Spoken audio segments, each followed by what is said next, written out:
Shadows into Light, Redemption's Path. Chapter 2. Kade tried to shake the memory of the young girl from his mind, but her face haunted him. In every quiet moment, her innocent, terrified expression resurfaced, chipping away at the hardened walls he had built within himself. He could feel something unraveling, an unsettling wave of self-awareness creeping in and disrupting his usual sense of purpose. Desperate to rid himself of these feelings, Kade sought the familiarity of his dark work. He sat at his desk, scattered with plans for his next move.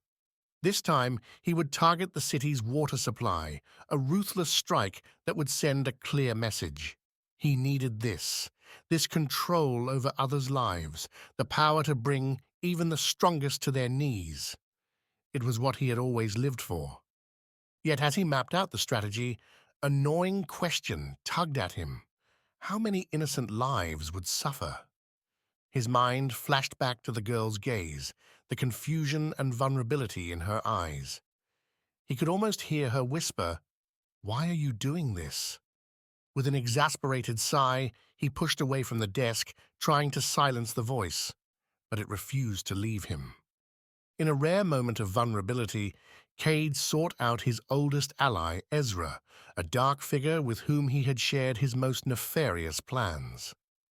They met at their usual spot, a dimly lit tavern hidden in the city's underbelly, where secrets were currency and trust was a rare commodity.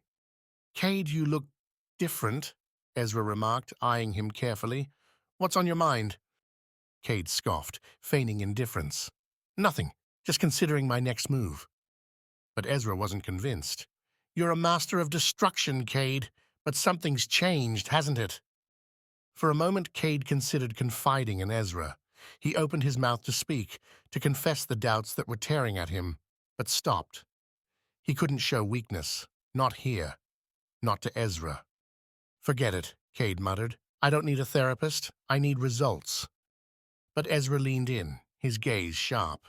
"Be careful, Kade. Doubt is a dangerous path." Kade didn't respond, but Ezra's words stuck with him. As he left the tavern, he felt as though he was being pulled in two directions, one leading back to the path he knew well, the path of destruction, and the other toward an unknown, uncertain future. For the first time in his life, Kade wondered, is there really another way?